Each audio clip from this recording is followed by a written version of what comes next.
My name is Dela Anyah. I'm an artist based in Accra, Ghana. I work primarily using materials such as inner tubes and ties, discarded objects from vulcanizer spaces, and I'm interested in how these objects which find no use in these spaces can be transformed into art to speak about subjects such as climate change, environmental conditions that the workers find themselves in, amongst other pressing social issues. I've been creating art since I was a kid, like drawing behind my mom's sketchbooks. She was a fashion designer. I've been creating behind the sketchbooks. But the turning point with these inner tubes that I work with came one day when I was driving past a vulcanizer shop, and I was really interested in creating, using found objects as my primary medium. When I was driving there, I started asking him questions about the types of ties I could use, the type of materials I could use.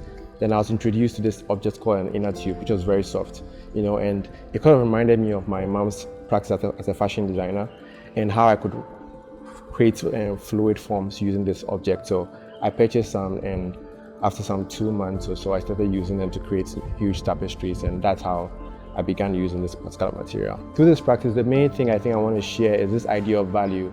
The idea that there's this hidden value or potential in objects that we think are discarded, and I always like to tie that to the human experience, in the sense that we as human beings, no matter how discarded we might feel as these objects, we do have value, because the idea of transformation is something which is really core to me, and the fact that anything which is waste can still be transformed into having value, and this applies to life as a whole. That's the core message that I guess I want to push in my work. And my process involves getting the inner tubes from various vulcanizer shops, bringing them to the studio, treating them, then cutting them to various pieces depending on the image or the form that we want to create.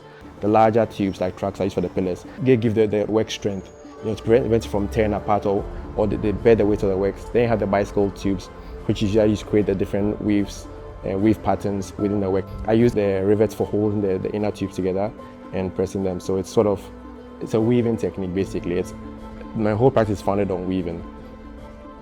So what it means for me to have been selected for the Eclipse Prize is this prize adds to my drive to be an artist, because it kind of gives a validation for what I'm already doing. In the sense that a lot of people applied for it, and to have been selected for a prestigious prize as this means a lot, because I've been following the prize and seeing how it's moving through different countries, and finally to selected in Ghana, means a lot to me. So I don't take it lightly at all, and yeah, I look forward to the announcements. Yeah.